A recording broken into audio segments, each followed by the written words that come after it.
Yes. So for this afternoon, wala akong bagong topic, pero I'm going to uh, discuss ways na naman depende dun sa ating mga object. So, yan. 1, 2, 3 yung inyong gagawin. So, that's until Monday. So, hopefully, magkakaroon tayo ng another discussion on Monday. That's for folder 4. 4. Um, tapos, so yung i-discuss ko on Monday, that will be until Tuesday. Hindi muna ako magpapaklas ng Tuesday because I'm going to finish something requirement dito.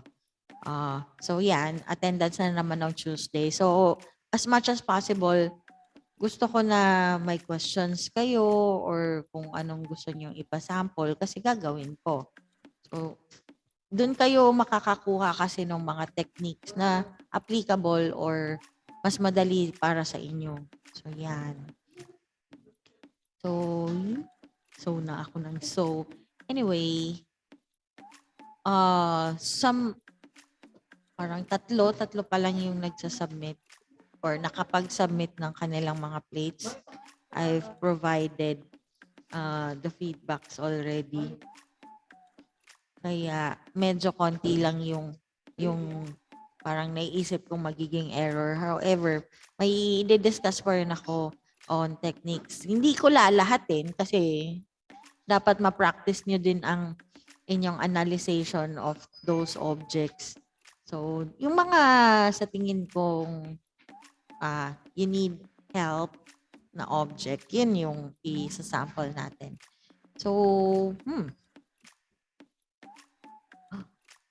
okay.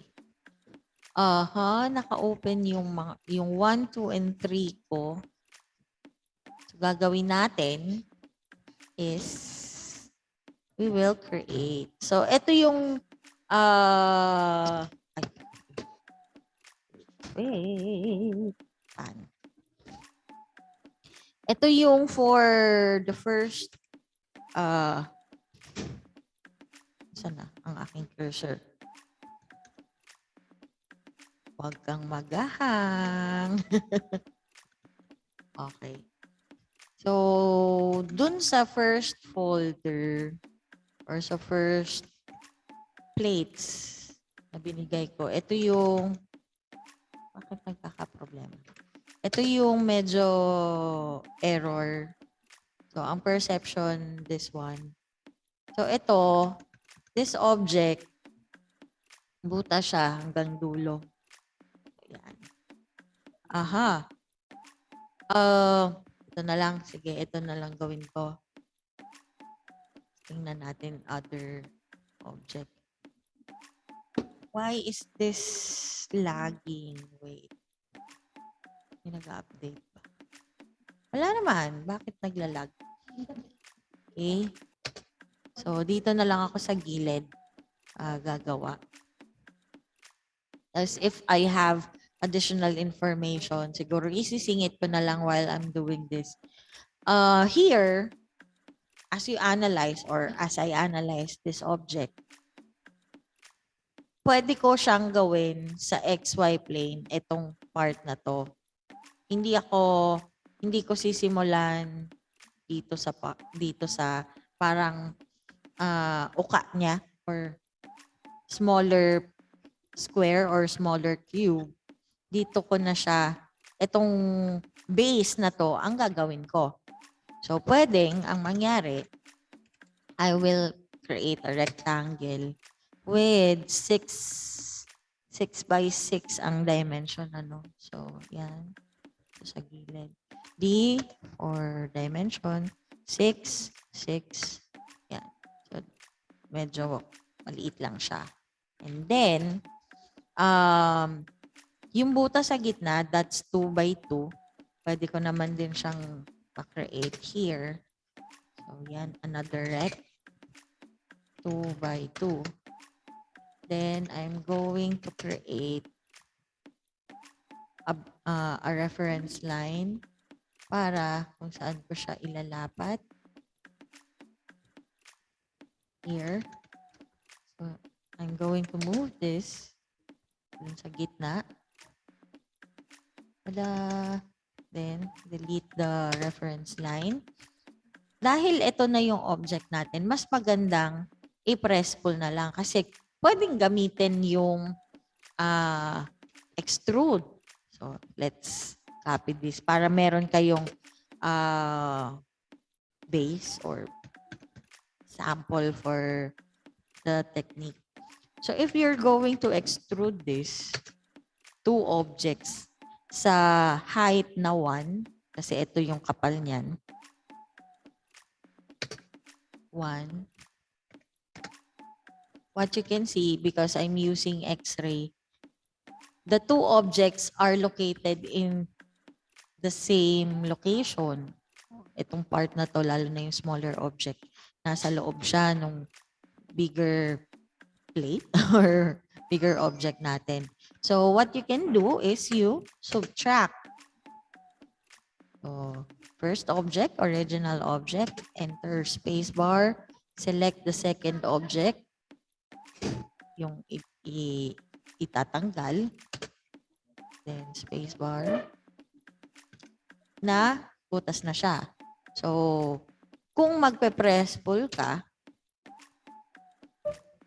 you just need to detect the enclosed or bounded area. Then type the height of extrusion height. Yan.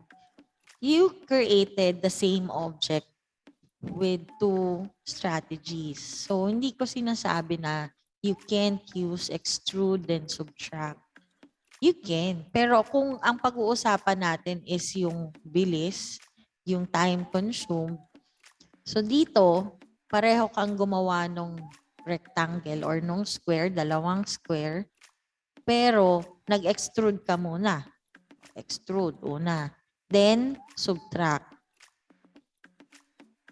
Saka mo ito nagawa. But for press pull, all you have to do is type press pull din. Type the extrusion height. So, yan.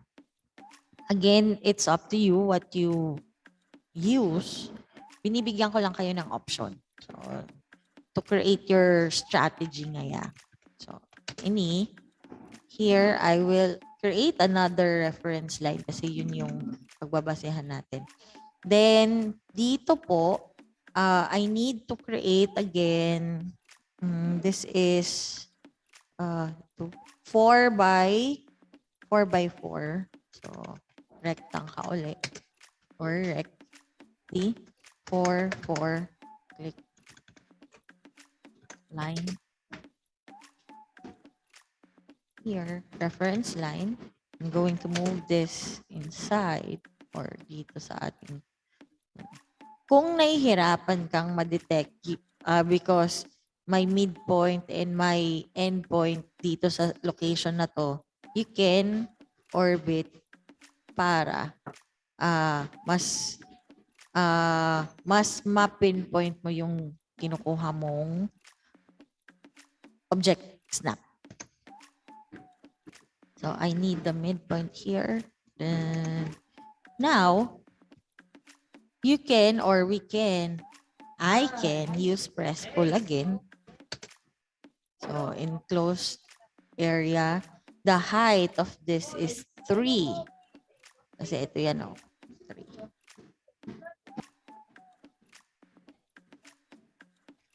So here, mapapansin nyo na this is hindi na kailangan i-union. So isang solid object na siya. The other component na kailangan natin are the butas. So, mas magagawa natin. But actually, pwedeng nakaganito naman. I'm just going to create reference lines. So, yan. Yan. Then, circle. So, hindi ako mahihirapan gumawa ng circle or mailapat yung circle because the dynamic UCS is turned on. However, sabi ko nga, kung hindi naka-turned on or nalilito kayo sa dynamic UCS, you can modify your UCS. So, kung anong gusto niyo. Ito ba ang XY plane mo or this one? So, sa mga bagay na nalilito kayo, i-disregard nyo muna yon. Gawin nyo muna yung naiintindihan nyo and then adjust to a different style. So, not ora-orada. Mas malilito kayo niyan. So, practice what you know or practice what you understand, then try to incorporate new things in your strategy. Here, I think I'll turn off the dynamic UCS so you can see the difference. So here, I'm going to use the mid. So, ang makikreate niyang circle is nakalapat dun sa or aligned sa XY plane mo. So, hindi siya ayon.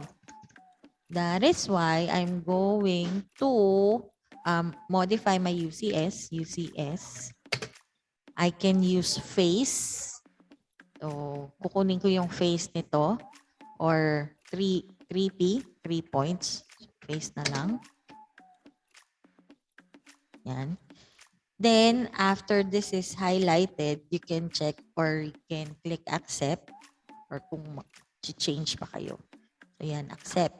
So, makikita mo, this is your XY na pwede ka nang gumawa ng circle. So, mid.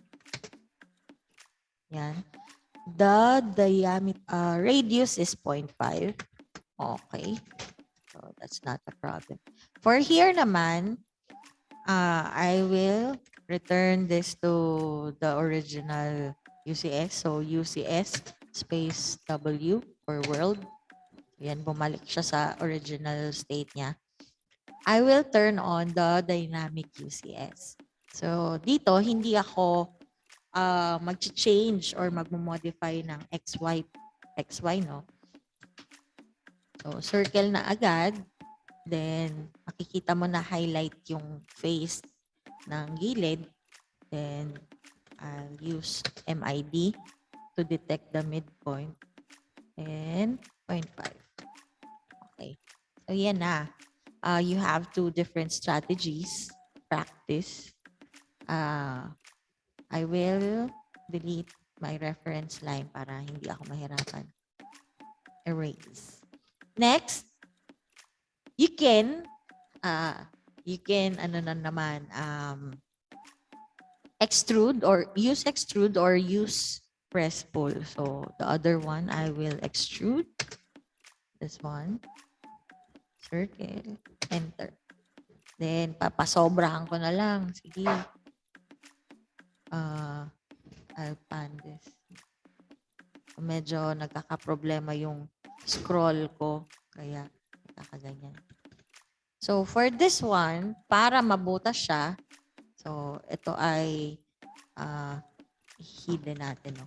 So, itong cylinder na to, mapapansin mo na existing siya dun sa space nitong ating isang object.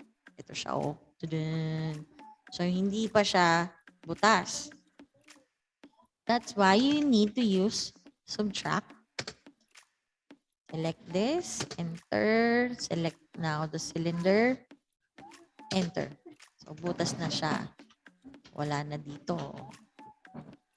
Then, the other one, let's use press pull. So, we need to detect this enclosed space. And, pasobrahan mo lang doon. Tada! Tadan! Now, hindi siya sangayon doon sa orientation ng ating image. That is why we need to use 3D orbit or 3D rotate. Wait lang.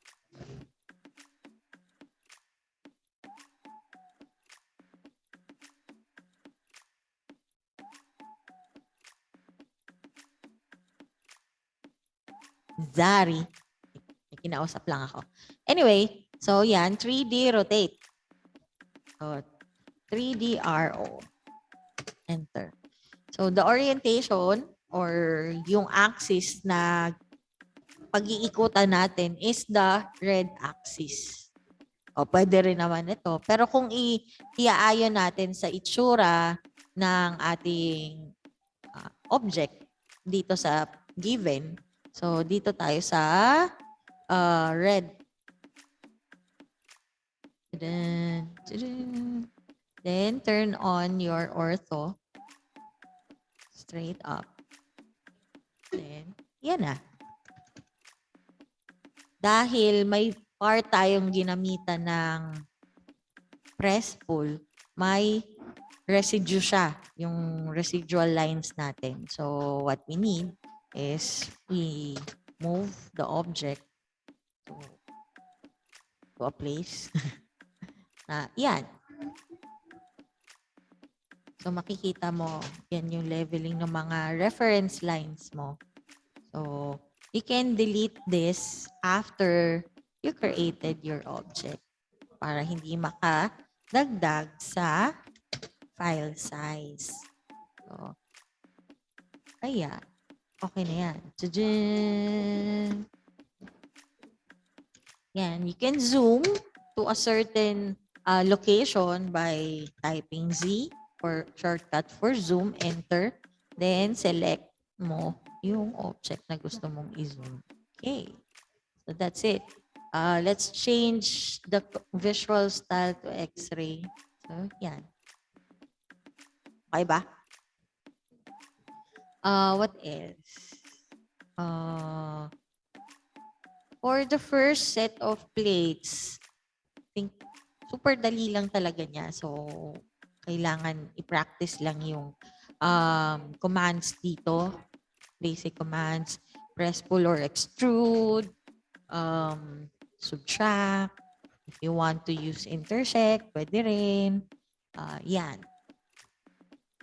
So, proceeding to the second plate. So, we have activity sheet, job sheet, and project sheet. Okay. Yun, may na-checkan ako. So, ang gusto kong sabihin dun sa parang nakuha kong idea dun sa pag-check ko. Make sure when you're creating your solid object, gawin nyo sa plane or parallel sa plane na gagalawan nyo. For example, sa top view, pag nag-top view ka, ibig sabihin, ang gagalawan mo or paglalagyan mo ng item or ng object mo, naka-XY plane. Kung naka-southeast ka na kaagad, tapos hindi mo napansin na you're not using ortho, mag-iiba ang direction niya or ang angle, magkakaroon siya ng angle sa Z-axis. So, for example, so yan na siya, no? This one, ang normal niya is XY, di ba? So, pag nag-orbit tayo,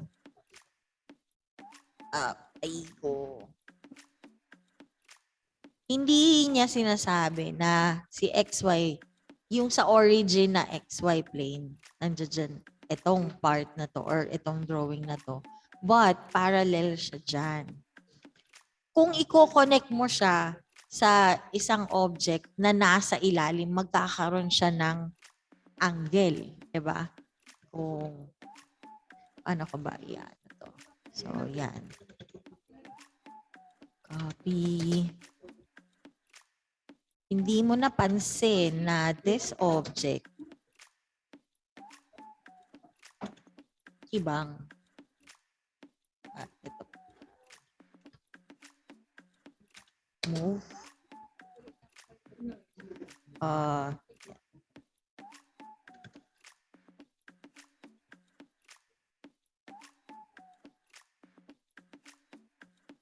Let's try this. Tingnan ko kung tumama siya.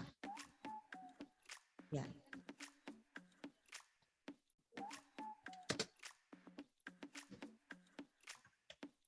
Itong object na to, kinapi ko pababa. So, dapat align siya dito. Though, inabante ko lang siya ng pakanan. So, dapat, itong object na to, somewhere here.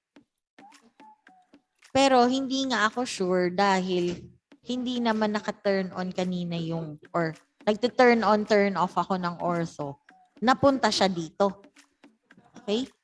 There are objects na, yung may nachichikan talaga ako na nasa taas ng ginawa kong border, yung object, that's fine. Pero kung i-connect nyo yan, magkakaroon kayo ng inclination or ining endpoint na to, i-connect mo dito, hindi siya pantay. So, para kang nag-extrude na hindi straight. Yung patagilid siya. Ganyan. So, meron yung na-checkan ko for this one. Tumabingi kasi siya. So, kahit remedyohan ko, makikibang siya eh. So, yun. Make sure that if you're going to modify your UCS, ibabalik nyo agad according dun sa inyong object. Kasi pag nilapat ko, UCS World ako, hindi ko alam kung ano yung orientation mo before. So, yan. Then, pag-check ko ng volume mali. So, mahirap na mailapat si keto correction ko sa object ninyo kung nakatagilid. Aha. Yan. Sandali.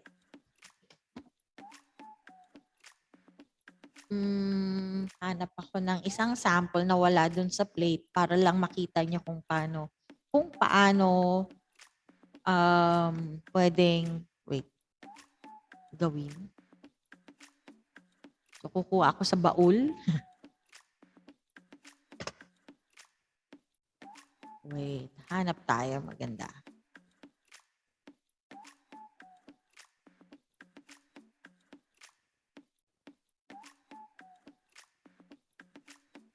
So, this one, itong pinipili ko. Pagpipilian ko.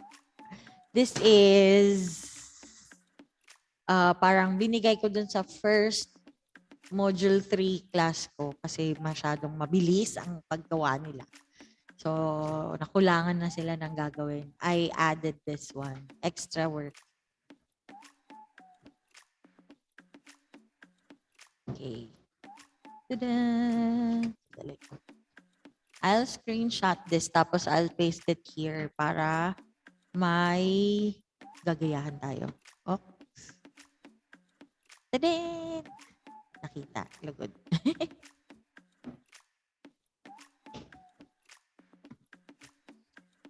Okay. So, first of all talaga, pag gagawa kayo ng plate or you will create a model, solid model, you need to analyze the object first. Kung pasaan ka ba? Sandali.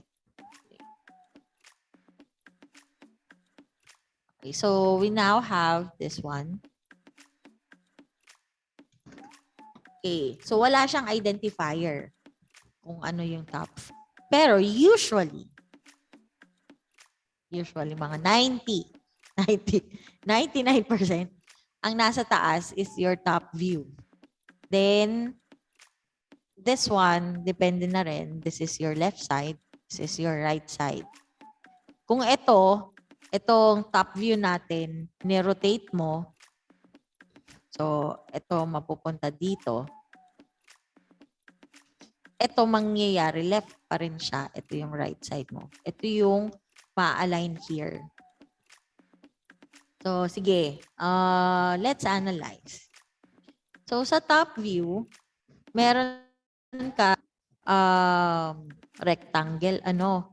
So, based dun sa rectangle mo, na makikita mo ang measurement, 55 by 36.5 kung idadamay mo itong left side view. So, this is 55. Wait. This is 55. This is 36.5, no? Ito yan. Ang linya na yan. Tapos, according dito sa iyong right side view, may uka siya here. So, itong uka na to is, ito yan. Connected. Yan. So, dapat ma-align siya dyan. Then, meron siyang curve or part of a circle. Arc. Arc na lang. Ito siya. Ito. Diba? This one. Oh. Hindi ko nasakto. Ito siyang part. Ito. Yan. So, paano mo siya gagawin? Sa pag-analyze, saan ka mas mapapadali? Pwede naman kasing i-chop-chop mo yung mga objects or mga parts ng iyong solid model. Tapos, idurugtong mo na lang. Parang transformers or parang Lego na lang. Depende sa magiging strategy mo talaga. So, ito, pakita ko muna yung kung paano ko siya gagawin. Tapos, I'll try to do this in a different strategy kung pwede. So here, again, we're going to create the base.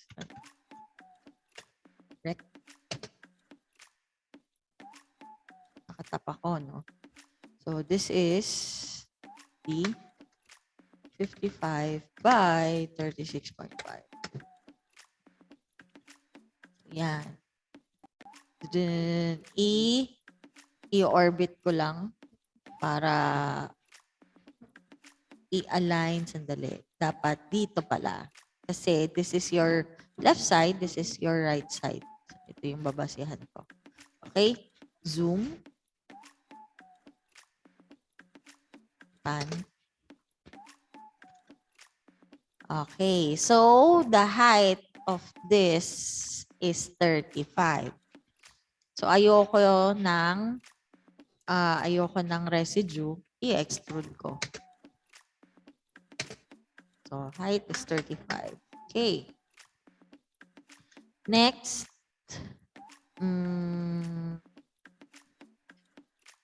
Okay. This one, meron kang length na or may width ka na 4.5. Pero galing ka dyan. Papunta doon, that's 17.5 by plus 7.5. Ano? Gawa mo na akong rectang dito. This is, magdi-D ako.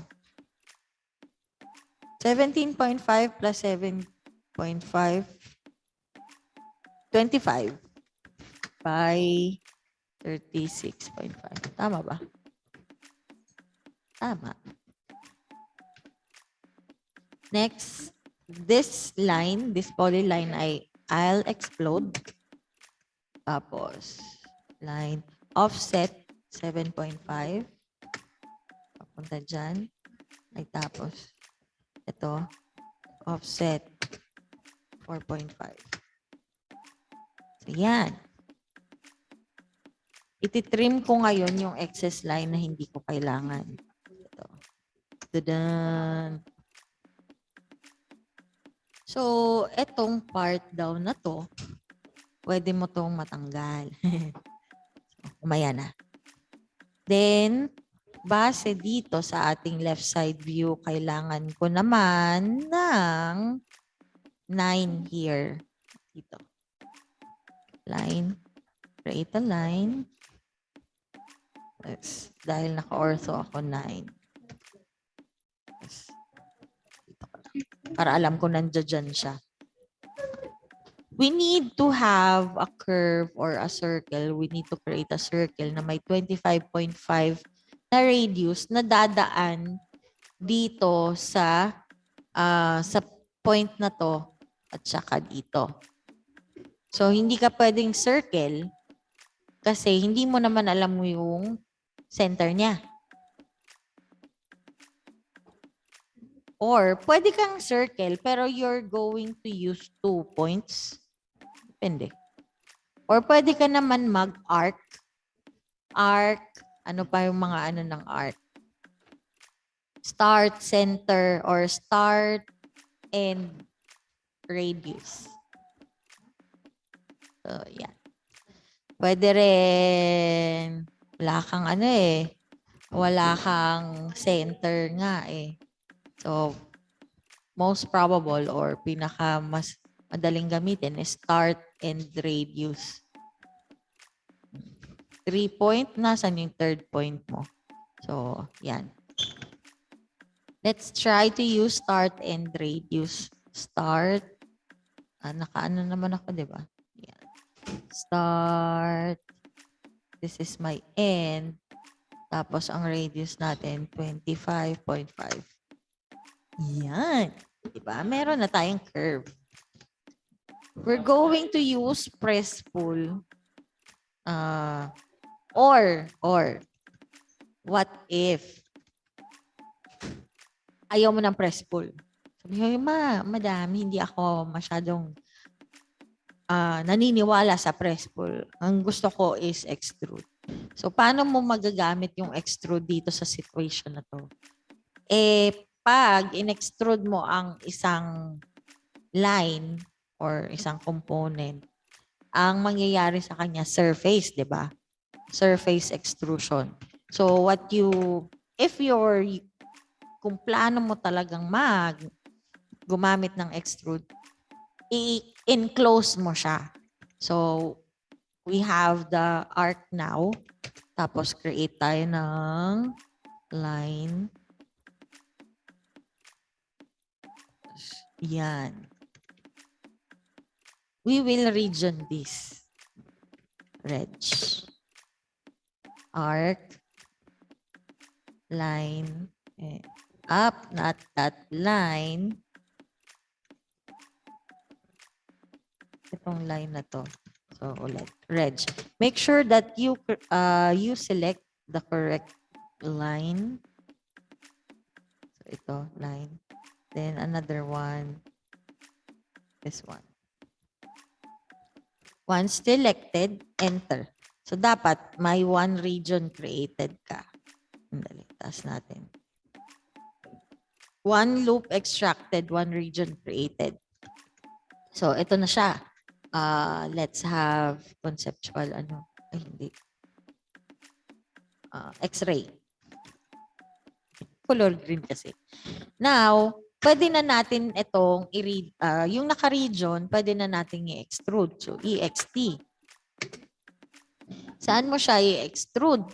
So, you can use 17.5 or you can click one endpoint where itong 17.5 is located. So, dahil gumawa na tayo ng reference line kanina, we can use this na. Tadan! Next, we can use subtract already. SU. Original object, enter. Yung iso-subtract natin, enter. So, ayan na siya. Subtracted na. Next, meron pang ito. This one. So, itong sa may 7.5, ito, inclined daw siya. So, what we need is 25 galing dun sa dulo, galing dito sa ilalim. May 9 na tayo. Alam naman, mag-create na naman tayo ng line dyan. Gagamitin natin kung anong meron. So, 25 minus 9 is 16. So, galing dito sa endpoint na to, taas mo lang ng 16. So, may 16 ka na. I-connect mo siya dito sa dulo. Yan. Now, dito, same thing pa rin. Kung ayaw mong mag-press pull, you enclose it. Diba? Parang dugtungan mo siya na para ma-region mo. Pero kung hindi, kung gusto mo nang i-try yung press pull, you can press. Ay, nasa na? Press. Select the bounded area, then click the endpoint. So, yan na. Ito ay dito sa part na to pa lang. So, kung makikita mo here sa ating right side view, meron kang ganito. Pero hindi siya plain or hindi siya straight. Ang babasihan mo naman ngayon diyan is the dash line. So yung mga makikita niyong dash line, hindi kung sa 3D model or solid model, ito yung mga bagay na hindi makikita kung nakaharap sa inyo. Okay? Siyempre solid, di ba? Like, ano bang pwede kong example dito? Iba. Wait lang.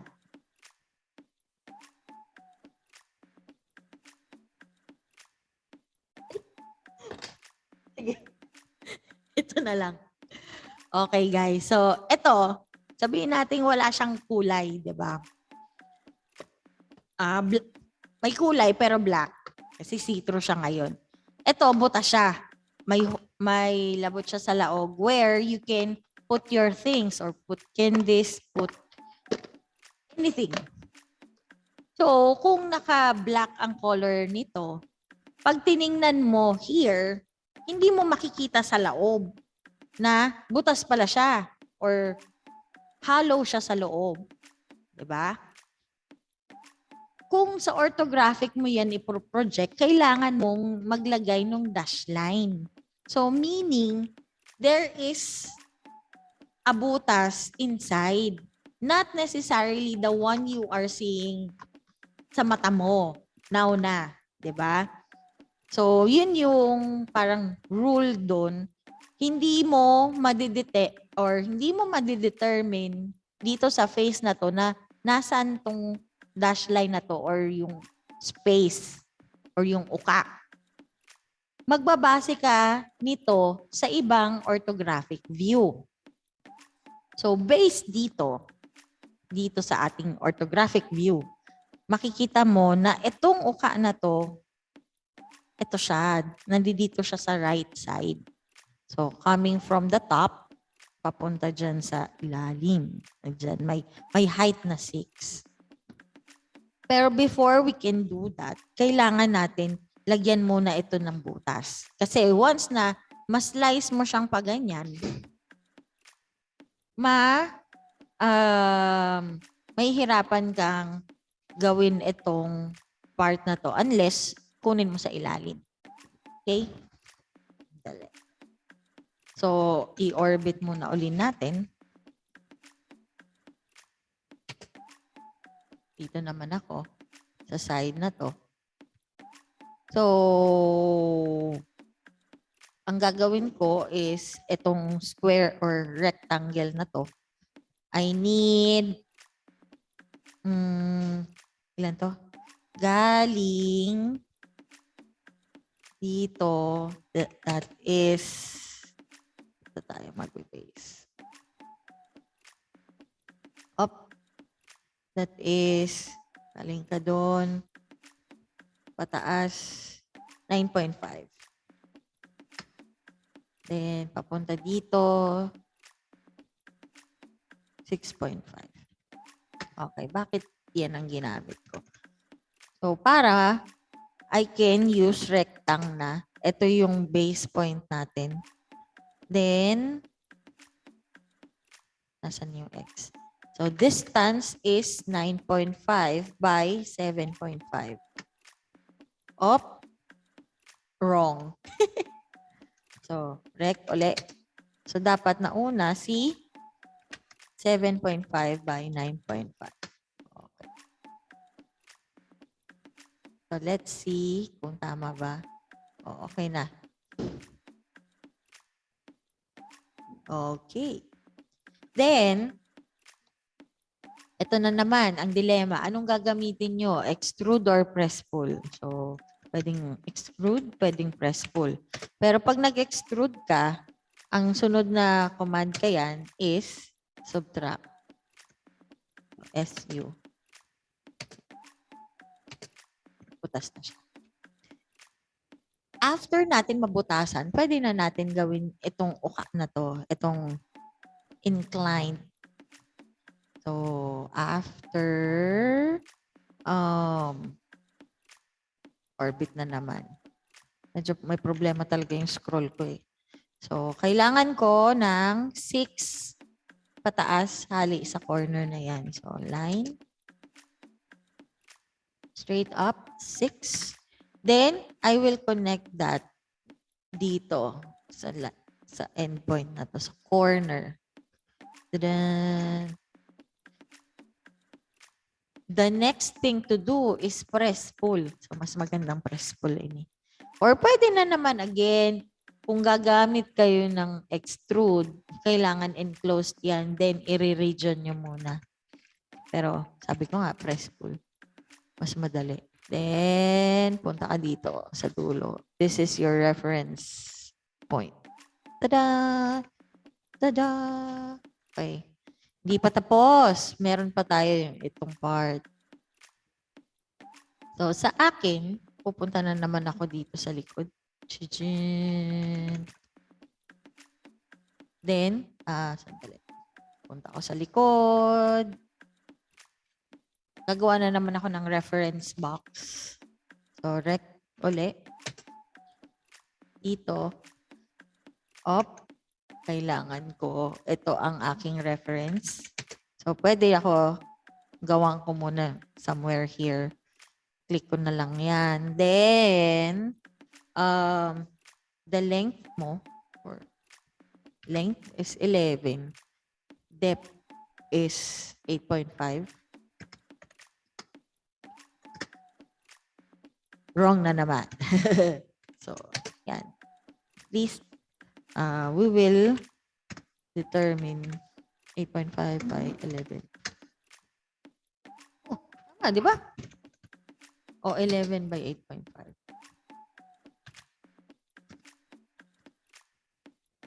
Ay, inda. So, ito na lang. So, I'll use this. Pareho yung nagagawa eh. Depende kasi sa nadidetect niyang UCS. I'll rotate na lang. Hindi ako makikilaban kay AutoCAD. Diyan. Then, move.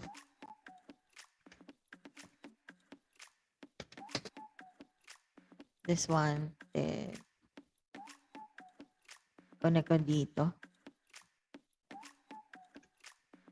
Then again, pwede kang extrude.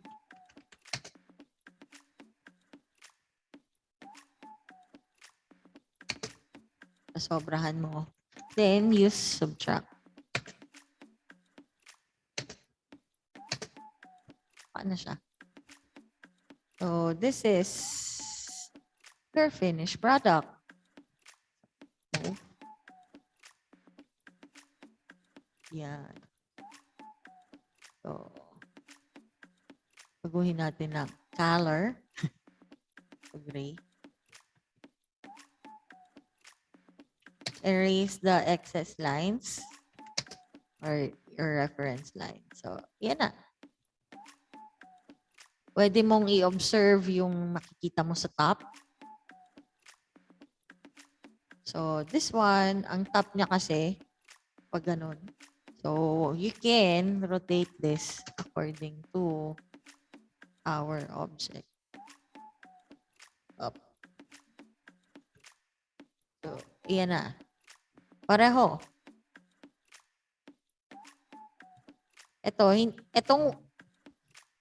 This line, wala siya dito because this is your quadrant nung iyong ginawang curve. Hindi naman talaga siya needed sa orthographic view. Okay. Next is the other side, the left side. So, di ba tama?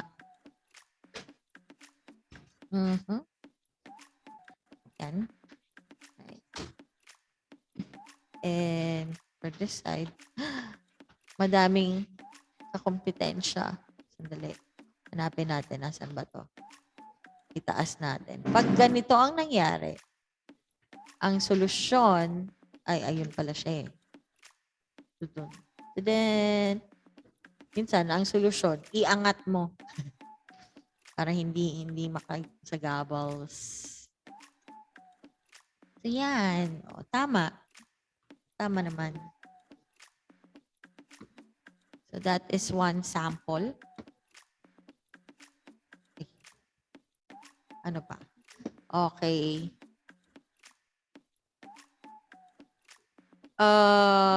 For the third plate, gagawa pa naman ako. I'll give you another one. Pero for the third plate po, ang instruction here is, hindi ko nasabi din yung instruction dun sa ano yung second plate. Pero i-ano ko pa. So here, you're going to create a new file for the activity. Iba ang file ng activity sheet.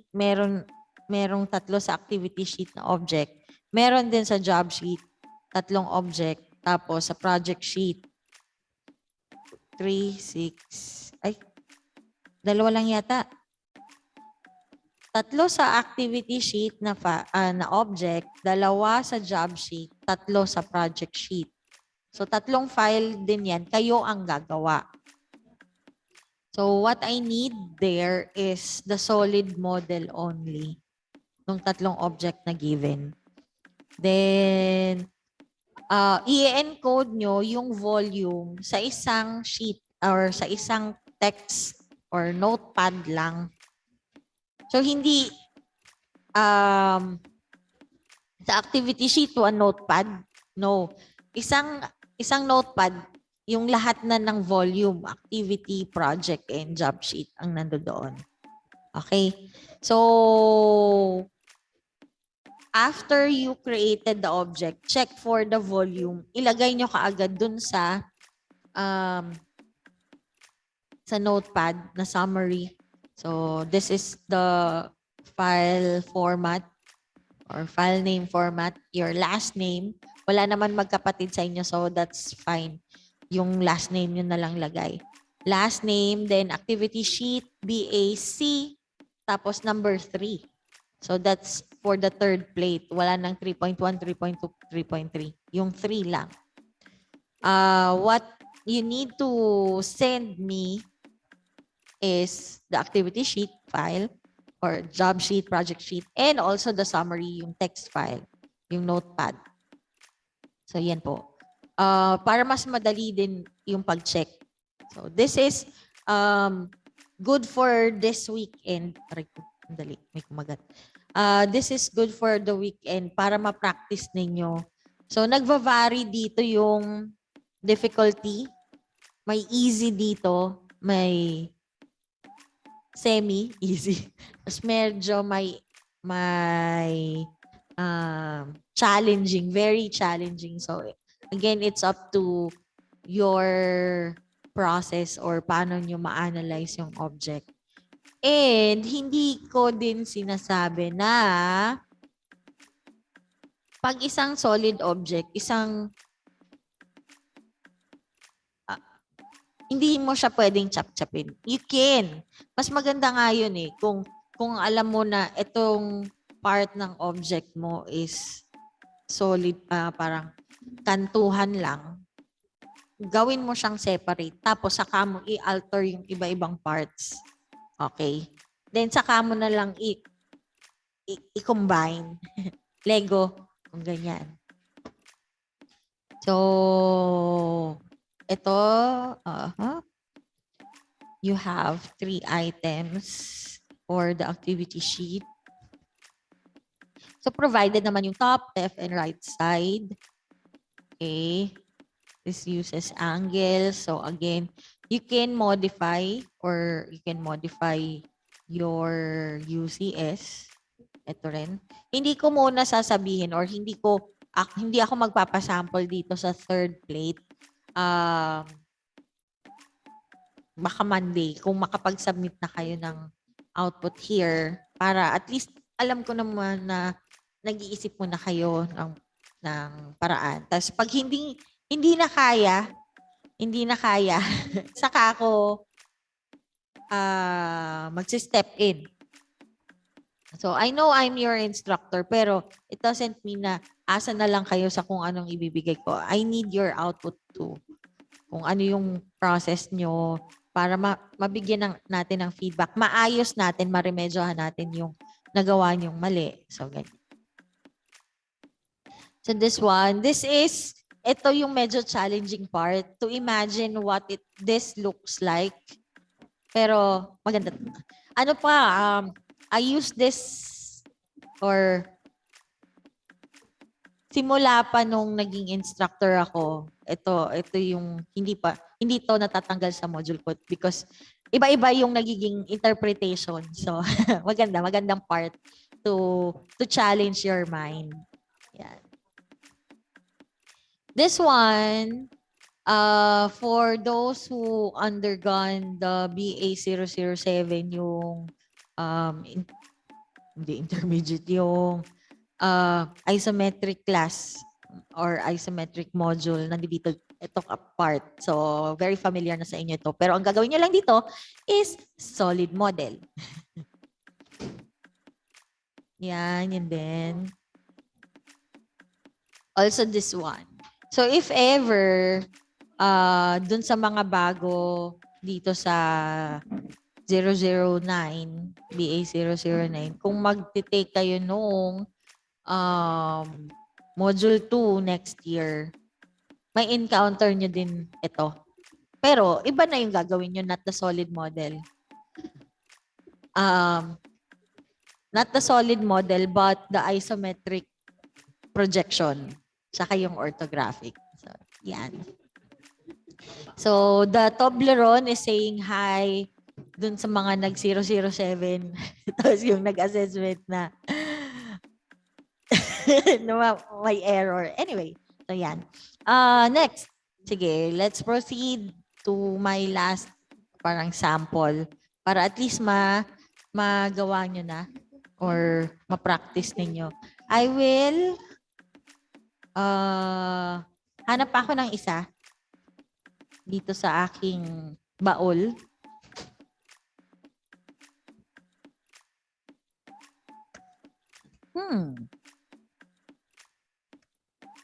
So kayo, ano guys, habang naghahanap ako ng isa sample sa inyo, do you have difficulties? Ano yung mga naging problem? Ano yung medyo na-confuse kayo?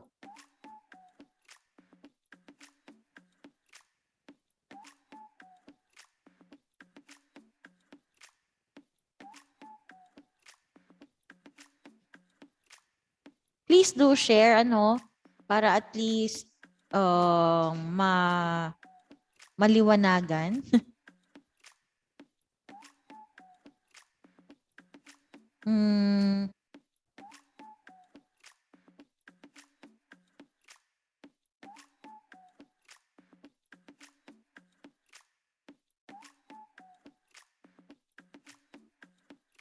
Okay, so may naamoy kaya ako guys, mais. Gusto ko mais. Okay, so isang sample. Itong binigay ko una, ang provided is your orthographic view. So you have two views present or three views present, top, right, and left side. Pero there are times na ang ibibigay is like this one. Sandali. I'll screenshot muna. So, pag ito ang binigay, parang mas madaling ma-visualize, 'di ba? Kasi naka-isometric projection na siya, then alam nyo na yung magiging itsura. So, ito, ang level nito, madali lang. Kasi parang gagayahin mo lang naman yung object, 'di ba? Ay, kain na. Where? Hindi na paste. Yan. There. So, ito yung gagawin natin. Again, you need to analyze the object first. Ano yung gusto mong paagi or saan mo gustong idaan. Um, hmm. Sige, same thing. I will create a box. Rectang muna. Pinaka-base. So, the size is 88 by 64. Okay. So, punta tayong top view. Yan.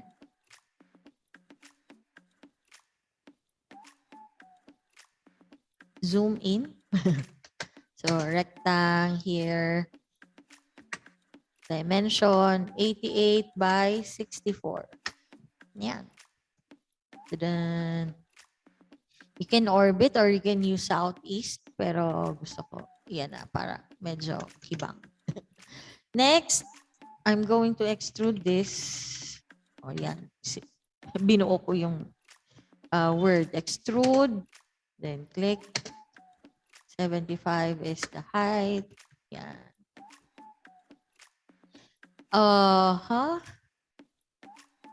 Next. Okay. Pwede ka nang gawin itong uka na to. Itong letter L. So, kailangan lang natin ng mga reference lines. Make sure that your ortho is turned on. Lalo na pag straight. So, 15. Dito, this is 73. Up. 73. Then, idiretso mo lang. Ay. Pwede naman, hindi. Oh, diretso lang. Diretso. Tapos, kung ayaw nyo nang ano ba? Kung ayaw nyo na mag-calculate, pwede nyo naman gamitan ng offset. Or pasobrahan nyo din offset or trim. Offset distance is 20. Okay. Sandali. Pwede ako mag-offset. Tapos mag-through na lang ako kasi may offset pa akong isa. This one is 20. Then the other one is 20. 20 man. Yan. Kaya I'll use press pull. Dali, wait lang.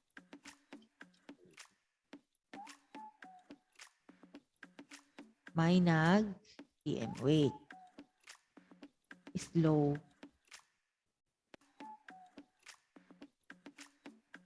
Dito na lang sa phone. Wala daw kuryente. Sige. Di watch na lang later. So, I'll use press pull. Tapos, ang extrusion height is 15. Ay, nasa na? Press 15. Ito pa, 15. So, 15. So, yan. That's one part of your object. Then, rec ka naman uli. Then, that's 38.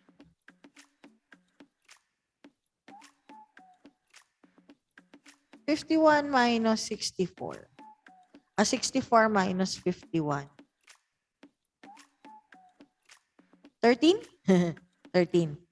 So, ito, distance. X, 38. 13.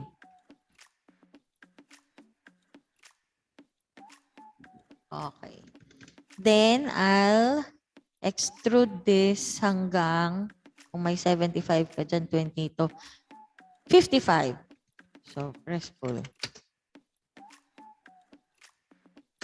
Yan. Next, dito ka naman sa kabila. Pwede mong gamitin, ano ba? 16. Sige. Ayoko mag-calculate, so ang gagamitin ko na lang ito. I'll create a line 16 here. As reference ka dyan, baba ka. Next, alam mo na 38 ang length kani.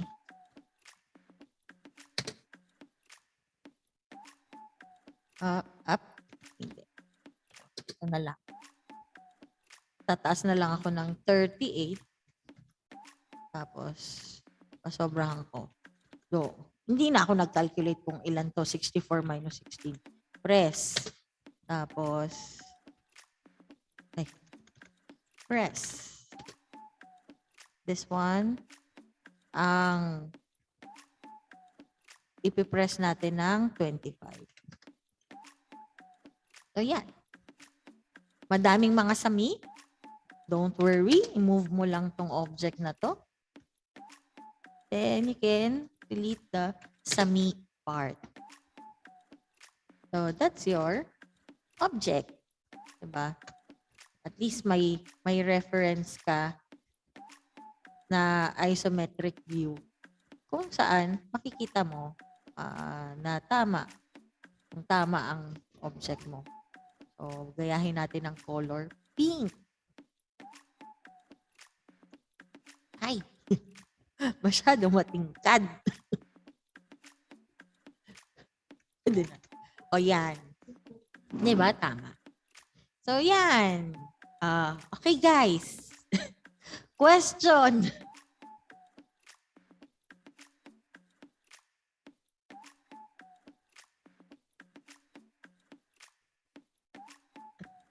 Mali. Bakit?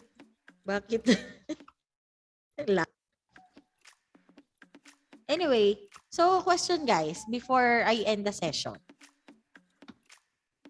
Okay ba sa inyo? Ilan na kayong natira? 6. Humihinga pa ba kayo guys? Are you still there? Nadismayo ba? Walang sumasagot.